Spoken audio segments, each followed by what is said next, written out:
Alright guys, hello. Crouching Tuna here. I've been asked by a lot of people to showcase my build. This is not necessarily a build that I came up with, it's sort of an idea that I got from PoE Dan79.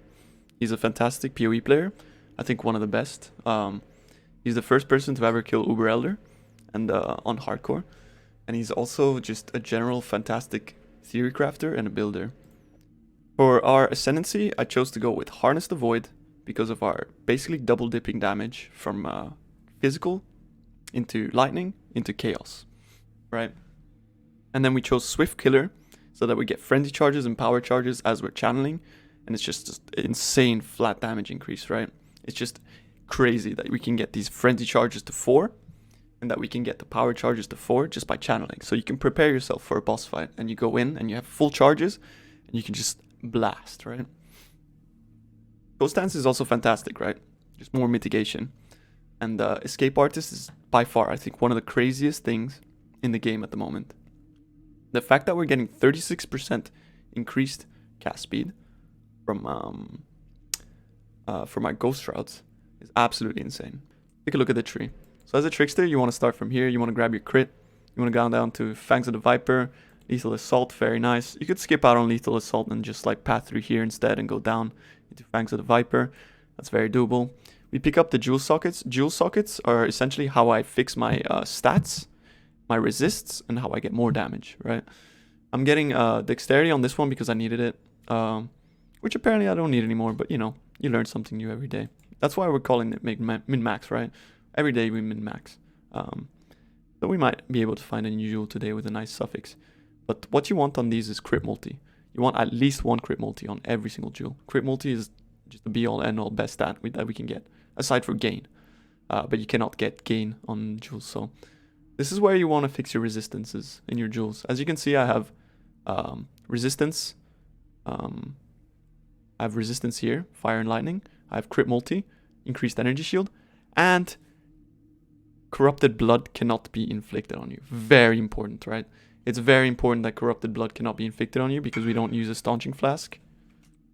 And because of the fact that we don't use a staunching flask, it means that we're very susceptible to die to corrupting blood. As many of you all know, we're hitting 50 times a second, so we stack those stacks super fast. It just one-shots us. So if you're on hardcore, I would not go around without a corrupting blood jewel or a staunching flask. You could alternatively, you know, if you're on hardcore, instead of getting like adrenaline, you could get staunching on your adrenaline flask. I mean, sorry, on your quicksilver flask. Now that we talked about jewels, I'll show you the other jewels as well. This one's crit chance, crit multi, energy shield, lightning resistance, lightning damage, crit multi, energy shield, resistances again. The Watcher's Eye is one of the most important things about this build. It's like the staple recovery of this build. We gain physical damage as extra lightning while affected by Wrath. We use Wrath, very important. And we gain energy shield for each time we hit an enemy. We hit 50 times a second with Stormburst. That is a lot of recovery. That's roughly 3,000 recovery per second just from this.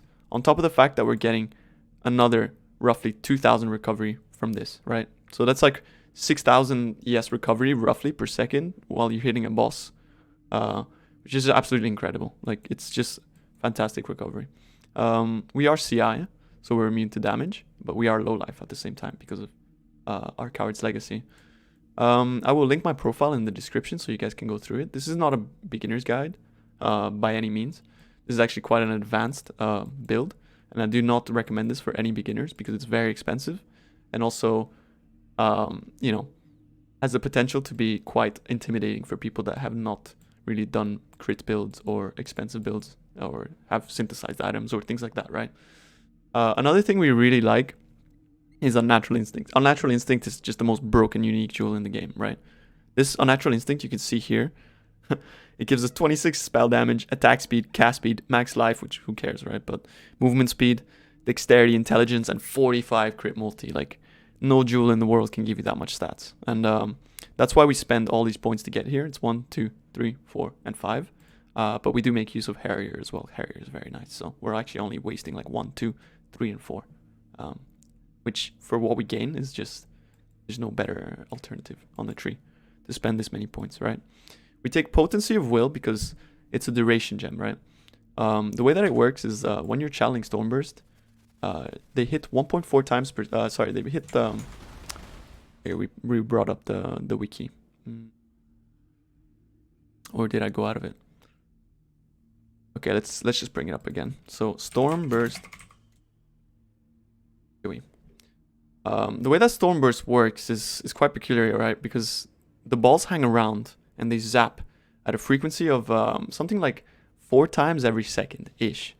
As you can see here, the ball jumps every 0.4 seconds.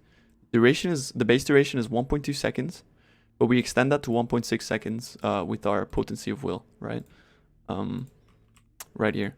It's very important to grab Potency of Will, because as you can see, we're stacking roughly about 20 orbs. Without it, we'd only be at roughly like 14. And the more orbs we have out, the more they're hitting per second, and the more damage we do, which is fantastic. More damage is great. And more times we hit per second, more recovery rate as well, right? So, how do we calculate our DPS? This is something that like, it's very weird, the way that it works. But through this explanation right here, the fact that it's hitting 4 times per second, we can basically multiply our damage by 4, and that's like the most representative. Like, this is without taking into account Potency of Will, right? Let's go over the flasks. The Bottled Faith. The Bottled Faith is just the most broken flask I've ever used, right? This flask is incredible. Not only creates consecrated ground, enemies on consecrated ground take 2%, and that's basically flat, right? That's flat crit. 2% increased critical strike chance against enemies on consecrated ground, and enemies on consecrated ground take 10% more damage. So for crit builds, this is pretty much going to be a must from here on out, I feel. Like, this flask is just absurdly good. We use Sin's Rebirth. We use Sin's Rebirth over Atziri's Promise, because it gives us 100% increased evasion, and also it gives us dousing. So it makes us immune to... ignites. Ignites are very nasty for energy shield builds, as many of you know. It doesn't allow you to recharge, and you can get in some pretty sticky situations if you're ignited and you have no way of removing them. We use a Wise Oak because the Wise Oak is, I think, pretty much the undisputed best flask in the game if you're able to triple balance your res. Not only you get 15% penetration for each uncapped for each of your resistances, you know, right? You're also getting 10% reduced elemental damage taken. So that's just 10% less damage you take from elemental damage, which is absurd, right? So the reason why we cannot be frozen on boots is because we're using 3 unique flasks. So then the next flask log, we need grounding. Grounding is very important. The only time you can really die is probably from shocks in this build to any conventional monsters, right?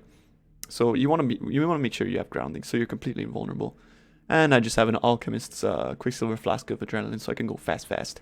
But when I'm in Delphs, I take the ample Jade Flat of reflexes. I like reflexes because it gives more evasion, percent evasion. And as you can see, when we mash our flasks, let's take a look here at our defenses. We cap out. Estimated chance to evade, 70%. So we are at evasion cap when we hit all our flasks. That means we have a 70% chance to evade all attacks. The little thing that's a little bit like iffy is spells, right? Spells can still hit us. Spells really hurt, and we'll go into later the pantheons, why I chose them, and yep. For our main links, we use Stormburst. Ideally, you want 2120 for all these gems. It's a very good multiplier. Fist to Lightning is the be-all end-all. It's just the best gem to have in here. I've theory crafted also getting conductivity and conversion on the gloves. You can get 50% conversion on the gloves. However, it's not worth the investment because we're actually gaining, as you can see from the tag, supported skills gain 30% of physical damage as extra. So that tag alone makes this gem worth it. It makes it worth to just use the gem and not worry about getting 50% conversion on gloves. We're using Elemental Focus because Elemental Focus is just, 50% more damage on top of 10% increased elemental damage. Infused Channeling was introduced this league. It's a fantastic gem. It gives us like damage reduction while we're channeling and while we have infusion up, and it gives you 40% more damage. And it's just insane, this gem. It's like probably my favorite gem now in the game, and it's gonna be a shame when I don't play a channeling skill because I just love this gem. It's so good. Concentrated effect because it gives us more damage, and it also makes the orbs stack closer together, which is good for bosses, right? We want our orbs to be stacked close together so they overlap more. We'll talk about area in a bit, which actually we just discussed a little bit earlier with chat. Control destruction because we have so much crit chance already as a trickster and things like that, and so we're just getting 45% more damage for free again. You know, 100% reduced crit strike chance is nothing in the grand scheme of things, because that's like, it's reduced, not less, right? It's the same principle between increased and more. Like, so reduced is not that big of a deal. So that's for the chest links. For the helmet, this is very important that you have an enlightened level 4. Otherwise, this build will not be possible. As you can see, we only have 41 mana. So it's very important that you get an enlightened level 4. Otherwise, you're not going to be able to make your reservations. We reserve Wrath. We reserve Discipline.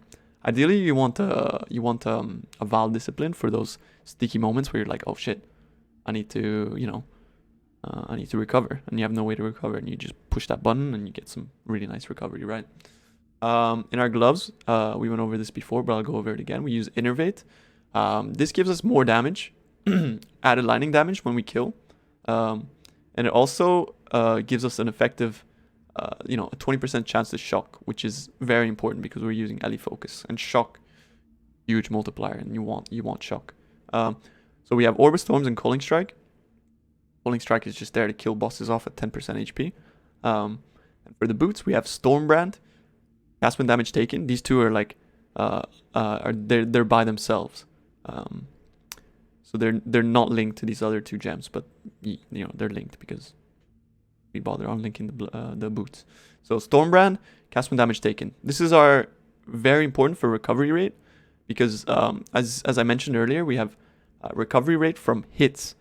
And so when we get hit, the Stormbrand will teleport to that target and will stick to that target the entire time while you're running around. So you're gaining free recovery while you're running around without having to stay still and channel, which is one of the biggest crutches of this build, right? We have to stay still to channel. We have to stay still to do damage. So we can still recover while running around thanks to this, thanks to our Orb of Storms, and you know, our Wave of Conviction, which is very minimal, but yeah, don't worry about that one. And then we have Flame Dash, Arcane Surge, so we can proc Arcane Surge when we Flame Dash. You could also swap Arcane Surge into here, into Orb of Storms instead of Calling Strike. Or if you have a 4-link, you could do Arcane Surge, Calling Strike, Orb of Storms, Innervate, or you could do, you know, Orb of Storms, Blind, Innervate, Calling Strike. There's just different combinations that you can do if you have a 4-link in your gloves, but I don't at the moment because I made a Hollow Fossil craft. That's pretty much it for the gem sockets. To effectively calculate your DPS, you need to go into Stormburst, and you need to add a faster casting, level 17, 0 quality. That's 36% cast speed. And you ask me, why is it a 6-link? Well, that's because when we go into the tree, and we look at Escape Artist, you can see how the writing is red. That means that it's not taken into account. We stack 3 stacks of Ghost Shrouds. That means we're getting 12% attack and cast speed times 3. That's 36. And that's why we put a faster casting 36 in there. And you can see that really, that gives us something like 500k more damage, which is actually like 500k more damage times 4, as we've shown before with the calculation. So, what else do we use? We use Shield Charge with Fortify support and faster attacks, just so, you know, in delving and things like that, it's really good mobility. As a Trickster, you Shield Charge super fast. So it's something that we want, right? We want to Shield Charge fast. We want to be a fast boy. We don't want to be a slow boy. Being a slow boy sucks in this day and age, right? You look at all the Wintorbers running around like super duper fast, then you're just like, I want to be fast too. And yeah, you're not going to be as fast as them, but you're going to be pretty decently fast, right? We use a cast when damage taken, Immortal Call. We don't use an increased duration because we just don't have the sockets for it. And we use Wave of Conviction to apply Lightning Exposure. Lightning Exposure was introduced this league. It's a fantastic thing where we get, I think it's something like 15%, right? We get 15% damage penetration for the element of which it's highest damage. So as we can see here, Wave of Conviction, it deals primarily lightning damage, which means that we apply, exposure is 25, minus 25% elemental resistance. So yeah, whichever your damage is highest, it applies that exposure to the enemy. So we're applying minus 25% exposure when we're getting hit. And that exposure lasts for a certain duration, which is, yeah. So as you can see here, wave of conviction, exposure type, lightning. So that gives us a lot more damage. If we have none, we lose around 500k again, which is 500k times 4. So you can see that these things are really stacking up, right? They're really stacking up and we're getting more and more damage out of all these things. I guess aside for that, we'll talk about the area of effect. Area of effect is good because it creates more overlaps, equals more damage. So we take a bit of area of effect here and a bit of area of effect here, but we mainly take this one here because there's no better way to path, right? Like we don't want to path through life. We don't want to path through, you know, these nodes because they're pretty shitty, right? So we just want area damage and area of effect to get to Holy Dominion, Light of the Divinity, and Faith in Steel. You could alternatively path through here, get Zeal South, which I had earlier, and take these 2 nodes and drop these 3 right here, but I needed strength for my weapon, so I decided to path through here. I was theory crafting Zeal South, and I only recovered roughly like 100 energy shield per second from my life recovery, and I figured that since we're leeching so much and we're always hitting, thanks to our cast when damage taken setups, I didn't really need Zeal South. It's just a waste of 2 points. So I could use those 2 points somewhere else to get, you know, more damage, or, you know, Fangs of the Viper, or Pulse Furnace, Lethal Assault, things like that. Again, the passive skills and the tree will be in the description. This is not a beginner guide by any means. This is made for people that would like to just maybe look at a path of building and try to adapt it to their own, you know, like their own currency, like how much ever you have, then you can start investing in this. I didn't make this build as broken as it seems now at the start. Like, you know, I built my build over time. Like, but through, like, I did over 350 Uber Elders this league. I'm at currently Delve Depth 900. We're at 850, but we're going for 900 today. And so far, it hasn't really been a big issue, right? We've even done Owls at depth 800, and it's no problem. It's really no problem. This build is an absolute tank, and it's a fantastic build, and I recommend it to everyone. Let me go over the gear really quickly. What we're using to clear is an Explodey Sword Implicit. This allows us to walk around and clear with Overstorms, because all that we have to do is we have to kill one monster, and then everything blows up. We gain more physical damage from our explosions because we are gaining physical damage as extra lightning through our amulet and through our Watcher's Eye, and by other means in general, which means that these explosions are getting buffed by the fact that we're gaining physical damage as extra, right, in so many places. So that makes the clear absolutely phenomenal. Not only that, I think the fact that like we can get so much cast speed on a sword or whatever through essences. This is an essence crafted sword. You get tier 0 cast speed, and then you can just multi-mod from there. The way that I did this sword is I spammed essences until I had either only 1 suffix or 2 suffixes. You can lock the suffixes for 2 exalts on the crafting bench. With suffixes cannot be changed for 2x. You can scour it, and then you have a 50-50 chance of annulling off whatever, right? It might seem like an expensive craft, but when you get to this high level of min-max, 2 exalts is not really much at all, right? For our ring, we have synthesized the ring where we can get onslaught on hit. Like many people have gotten onslaught from the boots, which is also it's a very reliable source of onslaught, right? But it's just too expensive and too much effort into getting the 35 movement speed bases that I figured I would just make a ring instead, and I would just focus ES on my boots and chill and freeze immunity. Super important. For our helmet, ideally you want to synthesize base, but I hate laboratory, so I decided to just go for just a normal base, and I crafted this base with dense and metallic fossils. We want the dense fossils to try to force energy shield, and then we want the metallic fossils to try to force the -9 lightning resistance, which is a really big damage multiplier for us, since we're not getting that much penetration on the tree or in our gear or in our links, right? For the shield, we went for Atziri's Reflection Golden Buckler. This is pretty much the staple of the build. Without this shield, you would have to pretty much change the build quite drastically to become tankier, most likely. But also, you will lose a lot of damage because the trick here is that I'm using Atziri's Reflection with the Coward's Legacy. What the Coward's Legacy allows us to do is allows us to self-flagellate. which means that we can curse ourselves with vulnerability. Because of the fact that we're unaffected by curses, we're not actually cursing ourselves. However, we are, right? Like, we're not getting the negative side effects of cursing ourselves, but we're getting the positive side effect of being low life.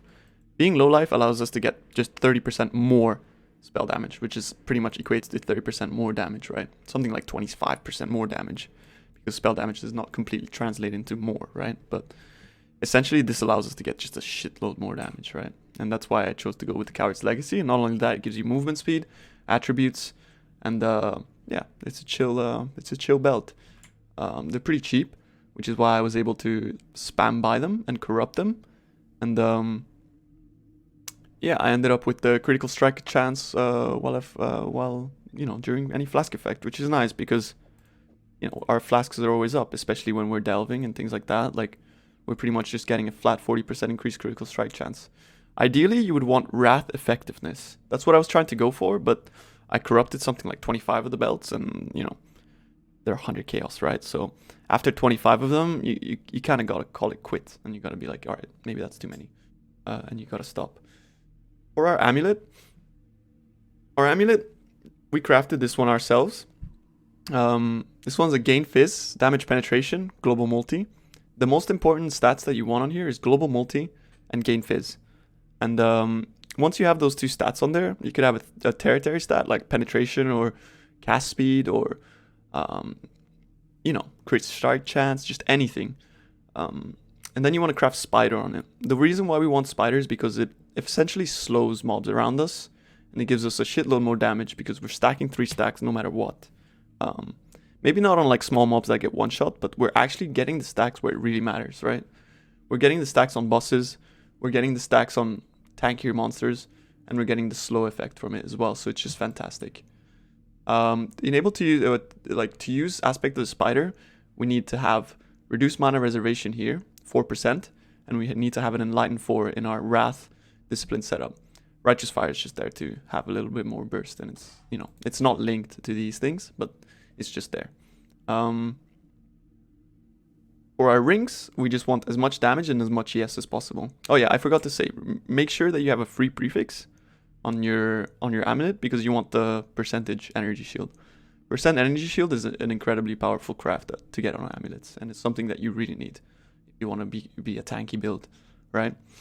For our rings, these rings, like, I crafted myself as well, and I have to say, rings are extremely difficult to craft, especially if you want to get Assassin's Mark on there. This one I alt spammed. I was very lucky to get Intelligence. I augmented Assassin's Mark, right?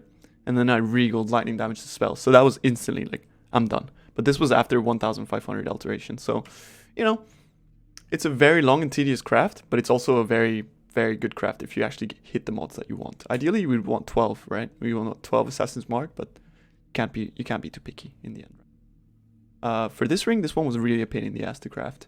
I spammed something like 50 dense fossils, and I never got anything that I really wanted. And I ended up finishing the ring in like something like 100 alterations. And I ended up getting Intelligence, which is really nice, right? It gives us roughly like 10% increased energy shield. And that's like global, right? And 42 flat, yes, which is tier 2, right? Which is, sorry, tier 3, but it's top roll. So we're like something like 7 ES off max, which is like, you know, it could be better, but we had to settle at some point. The very important crafts that you want to get on rings is increased damage, and then you want minus mana cost of skills. The global damage and chaos damage is just more damage that we could get for free, so that's why I crafted it on there, but it's not an essential craft, right? This is not an essential craft at all. The other thing that we want on the second ring is minus total mana cost of skills again. Because what we want to do is we want to reduce our Stormburst cost until it's 0. The reason we want to do that is so we can play no regen maps. It's very important that you can cast forever and not be interrupted. I can show you right now. If I take this off, I will be interrupted. I will not be able to cast. The ideal situation is to actually get minus 5 on this ring and minus 9 on this ring. Because when you stack minus mana cost of skills, you actually get into the trouble that you're having troubles to proc Arcane Surge. which is something that I still need to kind of fix, but I've been reluctant to recraft this ring. I just didn't really think it through when I did it. It's a 3x craft, so it's, yeah, you know, I'm just a little bit lazy, right? For our weapon, as I said, we wanted the Explodey Sword, and if you really want to go all the way, like I did, you know, end of league, I have a lot of currency to spare, you can get an offhand swap with a Void Scepter or an Opal Scepter with a 40% elemental damage increase, and the only way that it would be actually worth more than, you know, that it would actually be worth it to weapon swap is if you had both the gain fizz and the gain elemental damages extra, which is essentially just 40% more damage, right? It's just actually insane, right? And the best crafts that I found for my build are spell damage, gain as extra chaos, critical strike chance for spells, and cast speed. Critical strike chance for spells might vary. You could get multi or crit chance, depends on how much crit chance you already have, right? So you don't want to be overdoing it on the crit chance, right? Aside for that, the chest I did with... the chest was actually a very lucky hit. This chest is fantastic. The chest I crafted with etheric and dense fossils. Sorry, etheric, dense, and sanctified. That's how I hit this chest. Sanctifies allows you to have a higher chance of rolling higher tiers of modifiers, and also have a higher chance of those tiers being high rolled, right? The second one doesn't really matter that much, but we just care about the high tiers. I actually divined this one by locking the prefixes. I divined it, sorry, and then I locked the prefixes once they were pretty close to good. And then I divined the suffixes, which is a 2x investment. For our gloves, this is something that I theory crafted myself, and I thought was very, very valuable to have in this build, is conductivity. Because I'm delving a lot, curse effectiveness is very good against delve monsters in general. So we curse enemies with level 8 conductivity on hit, which gives us a lot of damage. And then what you want on the gloves is just a lot of ES. You don't necessarily need an abyssal socket. I only did it because, you know, crafting is fun and I had currency and decided I would want to give it a go. And you can just put whatever jewel in there, right? The jewel that I have in there is just fixing my resistance. It's giving me some energy shield. Cast speed while you deal a critical strike is very good for our build. Cast speed scales our damage very well. And then I slammed the damage over time with two-handed weapons, which, you know, it's not ideal, but the current state of the league, I'm having a hard time finding a jewel with just like energy shield and cast speed. I mean, sorry, energy shield and cold resistance, which I need to triple balance my res. We'll get to that later. And just the damage mod. It's just really, really hard to find something that you need at this time in the league. For the boots, I crafted these with just dense fossils. What you're looking for in the boots is basically just a tier 1 prefix and underground suffix. What you want to do from there is then annul. You want to really invest in annuls into your boots, right? You're putting a lot of annuls into your boots so that you only have a tier 1 prefix and a tier 1 suffix. So then you can craft cannot be frozen, very important. Cannot be chilled, which is also very important because you do not want to be chilled. Many people only craft cannot be frozen and just stick with that, but I think that chill is really nasty and that you should get chill immunity. It's very important. And then you know, for the third suffix, you just like, I just put quality and dexterity because I needed dexterity. Maybe I don't actually need dexterity anymore, so maybe I could recraft these for intelligence and dexterity to get a little bit more ES out of them. So I guess for now we'll just go into like a quick tier 16, right? To show you just generally what the mapping is like and what you're gonna be looking at. Do I have any sextants? Okay, I have no white sextants, so please don't crucify me for using the yellow sextants, but for the purpose of the video, I'm just gonna dump them, right? Additional strong boxes, additional lip streams, we don't like those. Don't like rogues either, we like additionals. So we'll just pop this map in and I'll just show you the quick mapping, how it's like. Sorry, another thing I didn't go over is the fact that I have a weapon swap. I have 2 at series reflections. Yeah, I know, like first world, this is a real first world build right here. So I can swap on bosses, right? Because we don't need to explode enemies nearby when we're bossing, right? So all I can do is I press X and then I'm bossing and I press X and I'm mapping. You can see we got both really nice skin transfers on both the weapons. And we look really dapper, which is super important. It's also a big part of the build, looking dapper. So yeah, here we go. Just a quick map. I will attach some other videos of like delve bosses and things like that from recordings from the stream, you know, from the VOD. But essentially when we're mapping, as you can see, we're just dropping Orb of Storms. So we're not doing anything except dropping Orb of Storms. We have Onslaught, so we're quite fast.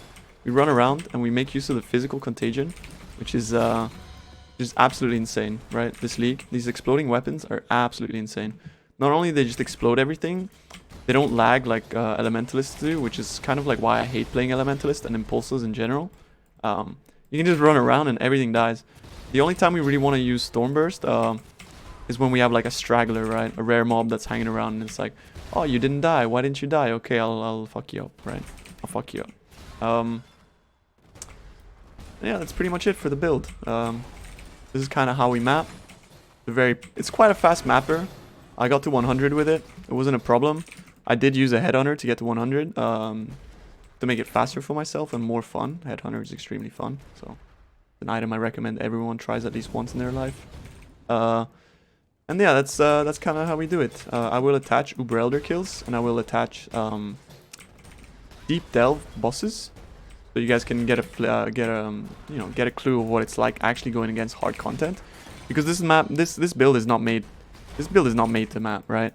It's such overkill. If you want to map, you need like 1/100th the amount of damage that we have. Like, the purpose of this build is only to destroy bosses, you know. Like yesterday, we carried a 6-man Uber Elder without an Aura bot, you know. Like, this build can do it all. You can carry 6 people. You can carry 5 other people. 500% increased monster damage, monster health on Uber Elder, not a problem, you know. As long as you're good at doing the fight, you're gonna be able to kill him, no problem. It's just easy peasy, right? It's a pretty damn easy fight. The only thing where it gets really hard is when you get to like delve depth 800, where if you don't have your fortify up, you're most likely gonna get one shot. And in general, like, everything hits you like a truck, right? So in some scenarios where you have like damage penetration, 200% increased damage, and like turbo and things like that, like, you ideally want to avoid them if you're on hardcore, but if you're on softcore, you're gonna die a couple of times. So just expect that to happen. And finally, if you're in delve, you probably want to replace your adrenaline flask for your jade flask, right? Because we don't need to go fast in delve. I can show you a quick node. You don't really need to go fast in delve, right? So that's why we swapped into the ample jade flask of reflexes, so we can get evasion cap, 70% chance to evade attacks, and just so we can do, you know, because we don't need to be fast. We got onslaught, and in delve in general, when you get to these kind of depths, you know, which is 852 at the moment for myself, going fast is like not really necessary, right? Because the mobs can really fuck you up. So you don't really ideally want to go that fast, right? You just want to like be stable. You want to be a hunk, you know. You want to be a big boy. You don't want to be like running around fast and getting one shot like a Pathfinder or some shit like that. You want to be a beast, and that's how you get through the delve, right? So I'll just show this node real quick. We get to this node. We kill these little rock boys, and then I'll show you the last thing, which is our recovery rate, which is one of the craziest things about this build, right? One of my favorite things about this game is leech and recovery rate and tankiness, but without sacrificing damage. This might be a little bit of a weird example, right? But basically, like, we can go into the darkness. Don't try this on hardcore, you're gonna die. We can go into the darkness. Oh fuck! I dropped the flare. I wasn't supposed to do that. Yeah, we can go into the darkness. We drop an over storms, and our character recovers really fast. It recovers really fast, right? That's because of the on-hit leech from the jewel. My record was AFKing at 900 darkness stacks, but that was at depth 600, right? Whereas compared to here, it's depth 854. So things hit a lot harder, so you can easily get one shot when you get to, like, you know, 300 darkness or something like that. Again, don't attempt this on hardcore. I'm only doing this on softcore for the purpose of this video and for education for everyone. So I guess that's pretty much it for the build. Once again, we're getting this crazy recovery rate from this jewel. We're getting more damage. Ideally, if you have, if it's available and if you have the money, you can get a double wrath and discipline. But these two modifiers are essential. Do not get crit chance while affected by wrath. Do not get any of that shit. You need gain damage and you need energy shield gain for each enemy hit while affected by discipline. And that's it, boys. Now we're just gonna watch my character die. Let's see how many stacks it gets to.